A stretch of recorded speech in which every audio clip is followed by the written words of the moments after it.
Okay. Hello friends, welcome to CS centre. आज यहाँ जो है कि आपका प्रीवियस ईयर के क्वेश्चन पेपर को प्रभास सर जो है कि आपका कवर करेंगे। यहाँ पे जो 2023 का पीसीएस प्रीलियम मेंस का जो क्वेश्चन है उसको जीएस पेपर 1 को डिस्कस करेंगे।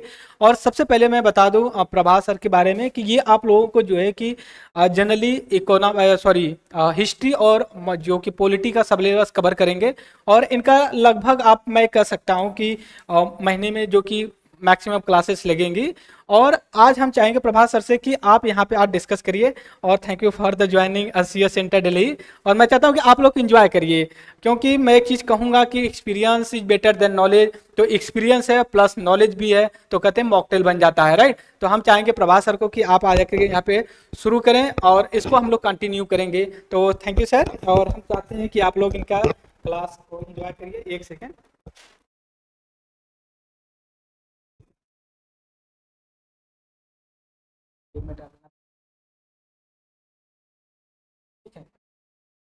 ठीक ठीक है। Thank you sir. तो सबसे पहले मैं बहुत बहुत धन्यवाद देता हूँ आपको कि आपने मुझे यहाँ पर डिस्कस करने का मतलब मौका दिया। तो दोस्तों, सबसे पहले मैं बात करूँ तो ये मेरा तीसरा मेंस था। और आज हम जो डिस्कस करेंगे वो पहला पेपर डिस्कस करेंगे GS1 का। GS1 में मेनली देखा जाए तो 3 सब्जेक्ट आते हैं, एक हिस्ट्री, जियोग्राफी और इंडियन सोसाइटी आता है।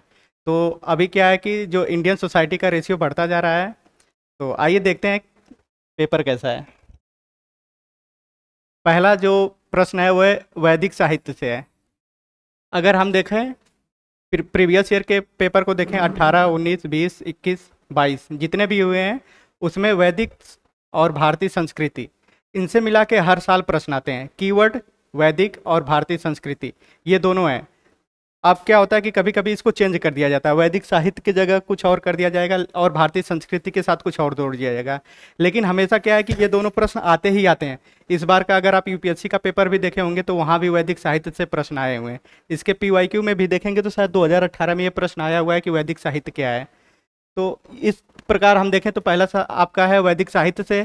तो वैदिक साहित्य के बारे में हम लोग देख लेंगे और जान लेंगे। दूसरा प्रश्न जो है आधुनिक शिक्षा में सर सैयद अहमद खान का योगदान क्या है, टिप्पणी कीजिए। तो अगर आप मॉडर्न हिस्ट्री में देखेंगे तो एजुकेशन के क्षेत्र में सभी लोगों ने अपना अपना योगदान दिया है। अगर आप बात किया जाए सर सैयद अहमद खान का, तो इन्होंने अलीगढ़ मुस्लिम जो यूनिवर्सिटी है जो इन्हीं के नाम पर उसका स्थापना इन्होंने ही किया था। और इनके कुछ जो लेख होते थे उसके माध्यम से इन्होंने जो मुस्लिम समाज है उसमें एक नवाचार लाने का प्रयास किया था। सेकेंड है कि स्वतंत्रता प्राप्ति के दौरान एकीकरण में सरदार वल्लभ भाई पटेल की भूमिका क्या है। तो आपको पता है कि जैसे 31 अक्टूबर को पटेल जी के जयंती के रूप में मनाया जाता है और जो मौजूदा सरकार है वो पटेल जी के ऊपर बहुत ज़्यादा फोकस कर रही है। आप लोग को पता है स्टैचू ऑफ यूनिटी जो गुजरात में बनाया गया था। तो एकीकरण में सरदार जी की भूमिका क्या थी? पूरे भारत को एकीकरण करने में जो लगभग कितने 560 लगभग 550 या 560 के करीब देसी रियासतें थी। तो उसमें तो जो आपको इसमें ये दिखाना पड़ेगा जो देसी रियासतें थे उनको उनका एकीकरण करने में इनका क्या योगदान था। तो कुछ देसी रियासतें तो अपने आप ही भारत में आ गई थी, लेकिन कुछ 3 जो बड़ी मेजर देसी रियासतें थी उनका एकीकरण करने में सरदार पटेल की क्या भूमिका थी उसको लिखना पड़ेगा। और इनको भारत का बिस्मार्क की उपाधि दी गई है, तो आप इंट्रो में इसको डाल सकते हैं। सेकेंड क्या है कि क्षेत्रवाद भारत के विकास में किस प्रकार बाधा उत्पन्न कर रहा है।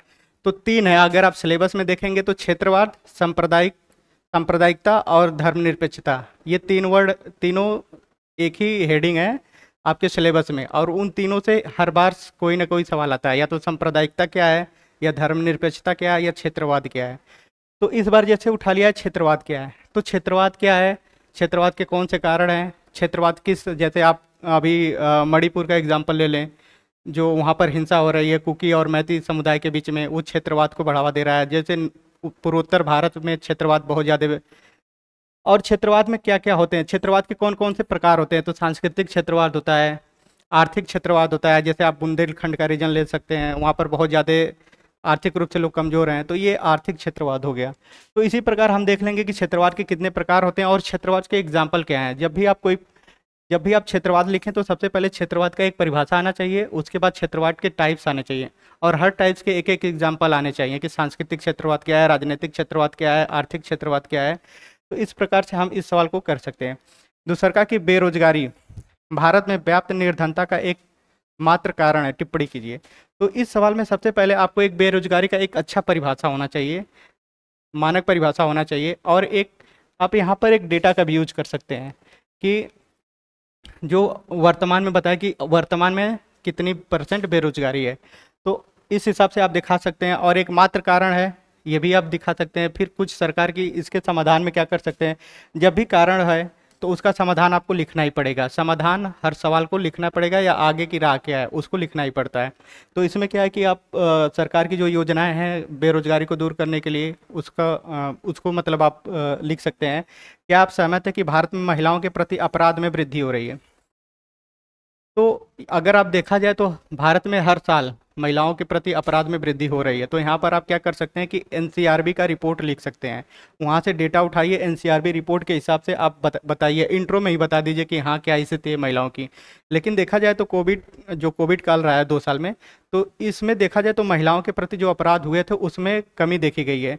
तो लगभग 6 या 6.5% की कमी देखी गई है। जो बाल अपराध है उसमें भी कमी देखी गई है। तो आप पहले तो एनसीआरबी की रिपोर्ट से बता दीजिए कि हाँ जो भारत में महिलाओं के प्रति अपराध है वो बढ़ रहे हैं। लेकिन जब आप कंक्लूजन में जाइए तो वहाँ एनसीआरबी की जो कोविड में अपराध के प्रति जो कमी आई है उसको इन कंक्लूजन में दिखा दीजिए। सेकेंड है महासागर संसाधनों का भंडार है, संक्षिप्त में टिप्पणी कीजिए।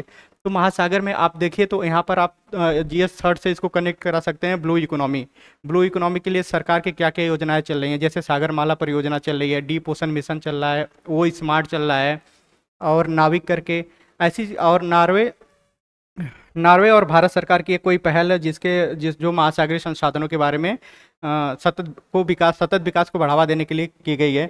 तो इस प्रकार से ब्लू इकोनॉमी से कनेक्ट करा के आप इसको लिख सकते हैं। इसमें आपको सरकार की पहले लिखना जरूरी है, और यहाँ पर आप इसको SDG 14 से कनेक्ट करा सकते हैं। अगला क्या है, भारत में मृदा प्रोफाइल और एक महत्वपूर्ण भूमिका निभाता, आप सहमत है? आपको पता है कि भारत में कितने प्रकार से मृदा पाई जाती हैं, और उस मृदा के कौन कौन से क्षेत्र हैं भारत में? तो आप जब इस सवाल को करिए तो इस सवाल को करने के लिए आपको क्या करना पड़ेगा, एक तो भारत का सबसे पहले आप मानचित्र बनाएंगे, और मानचित्र में भारत में जो मृदा के प्रकार कहाँ कहाँ कौन सी मृदा पाई जाती है, काली मिट्टी, जलोढ़ पाई जाती है, लाल मृदा पाई जाती है, तो इनको आप दिखाएंगे। और उस क्षेत्र में आप ये भी दिखा सकते हैं कि वहाँ पर कौन कौन सी फसलें पाई जाती हैं। अगला जो है दक्षिण एशिया में रोहिंग्या शरणार्थी का प्रकार। आपको पता है कि वर्तमान समय में जो हमारा पूर्वोत्तर भारत है वहाँ पर सबसे ज़्यादा अवैध प्रवास का मुद्दा बना हुआ है। अवैध प्रवास से क्या होता है कि जब वहाँ के जो लोकल लोग हैं वहाँ के संसाधनों पे सीमित संसाधन होते हैं, तो संसाधनों में कमी हो जाती है, वहाँ पर बेरोजगारी अधिक हो जाती है, तो वहाँ पर क्या है, हिंसा जैसी प्रवृत्तियाँ होने लगती हैं। तो इसको इस समय बहुत इंपॉर्टेंट है, और एक करंट का इसको आप करंट से कनेक्ट करा सकते हैं। और देखिए कि जो आप इसको भी मैप में दिखा सकते हैं कि पूर्वोत्तर भारत में कहाँ कहाँ से शरणार्थियों की समस्या, जैसे बांग्लादेश से हो गया, म्यांमार से हो गया, भूटान से हो गया। तो इन सब चीज़ों को आप मैप में दिखा सकते हैं, और फिर बता सकते हैं कि क्या क्या मुद्दे हैं, और बता सकते हैं कि सरकार द्वारा क्या क्या प्रयास किए जा रहे हैं। जैसे आपको पता होगा कि NRC के माध्यम से, सरकार CA के माध्यम से, इसका क्या हमारे जो विदेशी संबंध है उस पर क्या प्रभाव पड़े हैं, क्या फायदे हुए हैं, ये सब भी आप दिखा सकते हैं। अगला है कि 9 नंबर चैनल से सामरिक महत्व को पर एक संक्षिप्त टिप्पणी लिखिए। तो इस सवाल में सबसे इम्पोर्टेंट क्या है कि आपको सबसे पहले ये जानकारी होनी चाहिए कि 9 डिग्री चैनल है कहाँ। अभी कितना मेरे साथ कुछ मित्र मेंस का पेपर दे रहे थे, तो उनको तो यही कंफर्म नहीं था कि 9 डिग्री चैनल है कहाँ।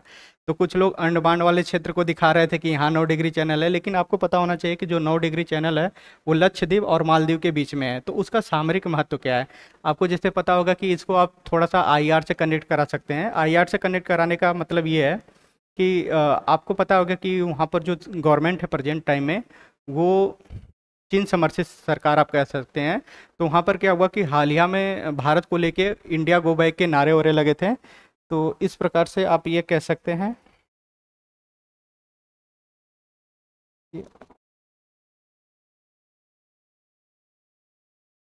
हम्म आप देखिए नागर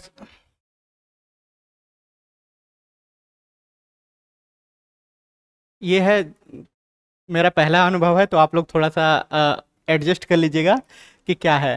तो मैं आपको बताता हूँ सर, ये मतलब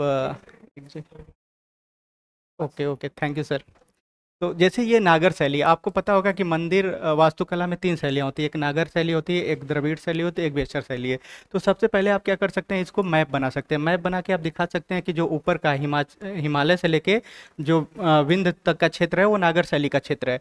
उसके बाद क्या है, विंध्य से कृष्णा नदी तक वेशा शैली है, और कृष्णा नदी के बाद से कन्याकुमारी तक आपका द्रविड़ शैली है। तो यहाँ पर क्या करना, उसकी विशेषताओं को बताना है कि क्या क्या है, कि यहाँ पर मंदिर जो है चबूतरे पे बनाए जाते हैं, चारों ओर सीढ़ियाँ होती हैं, गर्भगृह होता है, और ये सब आपको बताना पड़ेगा। फिर क्या, 1857 के स्वतंत्रता संग्राम में वैचारिक आयामों पर को रेखांकित कीजिए। देखिए सवाल दूसरा था, हर बार क्या होता है कि कारण पूछ लेता है कि जो 1857 की क्रांति है उसके कारण क्या हुए। इसमें भी मैंने देखा तो कुछ मित्र मेरे ऐसे हैं जो 1857 की क्रांति के लिख के आए कि आर्थिक कारण क्या है, राजनीतिक कारण क्या है, तत्कालिक कारण क्या है, सैन्य कारण क्या है, ये सब है, और सामाजिक कारण क्या है। लेकिन इसमें क्या है, वैचारिक आयाम क्या है, कि इस पे आरसी मजूमदार का क्या स्टेटमेंट था, बीडी सावरकर का क्या स्टेटमेंट था, जवाहरलाल नेहरू का क्या स्टेटमेंट था। तो यहाँ पर आपको वैचारिक आयामों को रेखांकित करना है कि वैचारिक आयाम क्या क्या हैं। तो इस सवाल को थोड़ा सा समझना था, वैचारिक आयाम क्या क्या है इस पे ध्यान देना था। जर्मनी के एकीकरण में बिस्मार्क की भूमिका का मूल्यांकन करिए। तो आपको इसमें ये बताना था, आप सबसे पहले तो आपको ये समझ में आ जाना चाहिए था कि ये पेपर PYQ है। 2018 में एटीजीटी इस सवाल को पूछ लिया गया कि जर्मनी के एकीकरण में बिस्मार्क की भूमिका क्या है। तो ये वर्ड हिस्ट्री से है। अब वर्ड हिस्ट्री बहुत ज़्यादा पढ़ने की चीज़ नहीं है। वर्ड हिस्ट्री में आप देखिए तो 20 से 25 सवाल होते हैं जिसको आप आराम से करके जा सकते हैं, क्योंकि देखा जाए तो वर्ड हिस्ट्री पिछली बार 2022 में वर्ड हिस्ट्री से एक भी सवाल नहीं आए थे, लेकिन इस बार क्या है कि वर्ड हिस्ट्री से एक सवाल आ गया था। तो आपको वर्ड हिस्ट्री पे बहुत ज़्यादा फोकस करने की जरूरत नहीं है, लेकिन हाँ, और वर्ड हिस्ट्री में एक चीज़ है कि यूपी पीसीएस हमेशा पर्सनालिटी बेस्ड सवाल पूछता है। तो आपको देखना कि वर्ड हिस्ट्री में कौन कौन से ऐसे पर्सनालिटी हैं जो वर्ड हिस्ट्री में अपने योगदान को दिए हैं। तो आप पर्सनालिटी बेस्ड सवालों को तैयार करके जा सकते हैं, और वर्ड हिस्ट्री बहुत ज़्यादा पढ़ने की जरूरत नहीं है, क्योंकि एक क्वेश्चन आ रहा है 8 मार्क्स का। इसके लिए आप 20 से 25 क्वेश्चन तैयार कर लीजिए, उससे आपका काम हो जाएगा। अगला सवाल है, कोरोना महामारी काल में भारतीय संस्कृति के विश्व को किस प्रकार से प्रभावित किया भारतीय संस्कृति ने। आपको पता है, अभी मैंने जस्ट शुरू में ही बताया था कि हमेशा यूपी पीसीएस भारतीय संस्कृति और वैदिक काल से हमेशा कोई ना कोई प्रश्न पूछ रही है। बस उसका क्या है कि कीवर्ड यही रहते हैं, बस उसके साथ क्या जोड़ के पूछ लिया जाए। तो इसमें क्या पूछ रहा है कि कोरोना महामारी काल में भारतीय संस्कृति। तो आपको पता है कि भारत सरकार ने वैक्सीन मैत्री करके पहल चलाई थी। आपको श्रीलंका में जो आर्थिक संकट आया था, वहाँ के लिए हमने बहुत मतलब आर्थिक रूप से और गेहूं वगैरह भेज के श्रीलंका की मदद की थे। जैसे अफगानिस्तान में तालिबान शासन आ गया था, तो उसके प्रति हम लोगों ने क्या किया, कोरोना महामारी में जो भारत ने किस प्रकार से वैक्सीन मैत्री पहल के माध्यम से पूरे देश में कोविड टीके का वो किया था। फिर क्या, महिला सशक्तिकरण में महिला संगठनों की भूमिका का मूल्यांकन करिए। अब इस चीज़ में आप क्या कर सकते हैं कि पहले तो जितने महिला संगठन हैं, अब देखिए ये सवाल भी PYQ है। आप डायरेक्ट सिलेबस में जाएंगे तो सिलेबस में आपको मेंशन है महिला संगठनों की भूमिका। तो आप पहले महिला संगठनों की भूमिका क्या है, कितने महिला संगठन हैं, आप उसको जान सकते हैं। फिर उस महिला सशक्तिकरण में उनकी क्या भूमिका है, इसको वर्तमान परिप्रेक्ष्य से जोड़ के भी दिखा सकते हैं कि किस प्रकार महिलाओं के सशक्तिकरण में योगदान दिया जा रहा है। ठीक है, अब अगला सवाल हम लोग देखते हैं कि शहरीकरण की प्रक्रिया में समाज के लिए विकास या विनाश। आप अपना मत समझिए। आपको शहरीकरण से हर बार सवाल आता है, हर बार, चाहे आप 2018, 2019, 2020, 2021, 2022, 2023 में भी आ गया, तो आप हर ईयर के सवाल को उठा के देख सकते हो। तो उसमें शहरीकरण क्या है, तो यहाँ पर सबसे पहले आपको शहरीकरण का एक परिभाषा आना चाहिए, एक मानक परिभाषा आना चाहिए कि शहरीकरण है क्या। फिर मानक परिभाषा लिखने के बाद आप बता सकते हैं कि समाज के विकास या विनाश में क्या, आप इसके पक्ष और विपक्ष में दोनों तर्क दे सकते हैं। सेकेंड चीज़ होता है कि आगे की राह में आपका एक कंक्लूजन होना चाहिए। और इसमें क्या है कि कुछ शहरीकरण से संबंधित जैसे अगर शहरीकरण आ गया तो यहाँ स्मार्ट सिटी आना ही आना चाहिए, क्योंकि शहरीकरण को रोकने के लिए ही स्मार्ट सिटी का कॉन्सेप्ट है। और आप इसमें श्यामा प्रसाद मुखर्जी रुर्बन मिशन आप डाल सकते हैं, ग्रामीण आजीविका मिशन डाल सकते हैं। कुछ ऐसी योजनाएं हैं जो शहरीकरण को कम करती हैं। तो ये योजनाएं आपके इस सवाल में आने ही आने चाहिए। अगला सवाल है कि भारत के आंतरिक मानव प्रवास के कारणों को एवं परिणामों की व्याख्या कीजिए। तो सबसे पहले आपका प्रवास क्या होता है, इसके बारे में कीवर्ड आपका प्रवास हो जाएगा। तो आप प्रवास क्या होता है, तो आपको प्रवास की एक अच्छी सी परिभाषा आनी चाहिए, एक मानक परिभाषा आनी चाहिए कि प्रवास क्या है। ठीक है, फिर मानव प्रवास के कारण क्या है और उसके परिणाम क्या हो रहे हैं। तो जैसे क्या है कि कहीं प्रवास होगा तो क्या होगा कि उसके कारण सकारात्मक नकारात्मक दोनों प्रभाव हो सकते हैं। जैसे कोविड काल में देख सकते हैं कि जो प्रवासी थे वो बहुत ज़्यादा आ गए थे, तो क्या हुआ कि बेरोजगारी बढ़ गई थी, भुखमरी बढ़ गई थी। तो इस चीज़ों इन इन परिणामों को आप दिखा सकते हैं। और इसके लिए सरकार के प्रयास क्या किए जा रहे हैं, जैसे इंडियन डायस्पोरा की क्या योगदान है, कितने % हैं, इसको आप दे सकते हैं। सरकार की योजनाएं क्या हैं, जैसे आपको पता होना चाहिए कि 9 जनवरी को प्रवासी दिवस मनाया जाता है, तो ये सब चीज़ें इसमें आने चाहिए। एल नीनो और दक्षिण पश्चिम मानसून के बीच संबंधों की व्याख्या कीजिए। और कृषि पर प्रभाव देखिए एल नीनो क्या है कि इस बार बहुत ज़्यादा एल नीनो टॉपिक में मतलब बहुत चर्चा में था, तो यहाँ से सवाल आना ही आना था। तो आपको एल नीनो क्या है और दक्षिण पश्चिम मानसून के बीच संबंधों की व्याख्या कीजिए और कृषि पर उसके क्या प्रभाव पड़ेंगे, ये आपको दिखाना था। जैसे क्या होता है कि इस एल नीनो का जो प्रभाव भारत में पड़ता है तो सूखे उखे बहुत ज़्यादा हो जाते हैं। वहीं आप दक्षिण अमेरिका के साइड या अमेरिका के साइड देखेंगे तो वहाँ पर बहुत ज़्यादा बारिश होती है। तो इस चीज़ को आपको करना था। फिर क्या है, शीतोष्ण चक्रवात एक संक्षिप्त टिप्पणी लिखे और भारत को इस प्रकार प्रभावित करता है। देखिए चक्रवात टॉपिक हमेशा आता है, जियोग्राफी में कुछ गिने चुने टॉपिक हैं जहाँ से हमेशा सवाल आते हैं। भूकंप हो गया, चक्रवात हो गया, ज्वालामुखी हो गया, भूस्खलन हो गया, ये सब टॉपिक ऐसे हैं जिससे हमेशा सवाल आते हैं। अब चक्रवात से क्या आता है, कभी पूछ लेता है चक्रवात क्या है, शीतोष्ण चक्रवात क्या है, उष्णकटिबंधीय चक्रवात क्या है, दोनों के बीच में डिफरेंस पूछ लेता है। तो इसका क्या है कि सबसे पहले आपको तो भारत में आए जो अभी हाल ही में आए हुए चक्रवात हैं उनको ध्यान में होना चाहिए कि कौन कौन से चक्रवात आए हैं और किस क्षेत्र में चक्रवात आए। जैसे आप उड़ीसा वाला तट दिखा सकते हैं, बे ऑफ बंगाल वाला तट दिखा सकते हैं, इधर गुजरात वाला तट दिखा सकते हैं। और ऐसे सवालों में आपको मैप डालना ही पड़ता है कि आप मैप के माध्यम से दिखा सकते हैं कि हाल ही में जो चक्रवात आए हैं, या फिर आप वर्ल्ड लेवल पे भी जो चक्रवात आए हैं उसको दिखा सकते हैं। और दिखाने के बाद सरकार की क्या प्रयास है, आप जैसे उड़ीसा का कोई मॉडल है उसको दिखा सकते हैं, आंध्र प्रदेश का जो कोई केस स्टडी है उसको आप दिखा सकते हैं। तो हमेशा प्रयास करें कि ऐसे सवालों में एक केस स्टडी आ जाए तो ज़्यादा उचित होगा। अगला सवाल है कि भारत में खनिज विकास की नीति की व्याख्या कीजिए। ये अनएक्सपेक्टेड सवाल था। अनएक्सपेक्टेड सवाल था कि भाई ऐसे सवाल आते नहीं हैं, ना आए हैं अभी तक, लेकिन सिलेबस का पार्ट है तो आपको ये इसीलिए कहा जाता है कि आपको पूरे सिलेबस के हर एक पॉइंट पे कुछ ना कुछ नोट्स होने चाहिए। तो जैसे अभी क्या है कि खनिज विकास से संबंधित कोई सवाल आया नहीं था, लेकिन इस बार डायरेक्ट उसने पूछ लिया कि खनिज विकास नीति की व्याख्या कीजिए। तो आपको ऐसे सवाल भी आ सकते हैं जो आपको अनएक्सपेक्टेड होंगे। अगर बात की जाए इस बार की पेपर का, तो पेपर का लेवल बहुत ही ईजी था, लेकिन यह है कि आपको अगर सिलेबस के हर पॉइंट पे आप काम कर चुके हैं या पूरे PYQ पे आप काम कर चुके हैं तो ये चीज़ें आपके लिए बहुत इजी और सरल होंगी। तो इसी के साथ मैं धन्यवाद देता हूं और आप लोग से एक निवेदन करता हूं कि CS सेंटर दिल्ली को आप लोग सब्सक्राइब करें और लाइक करें और ज़्यादा से ज़्यादा शेयर करें, ताकि एक जो फ्री एजुकेशन का मुहिम सर के द्वारा चलाया गया है, घनश्याम सर के द्वारा, तो उसका ज़्यादा से ज़्यादा लोग को लाभ हो सके। धन्यवाद।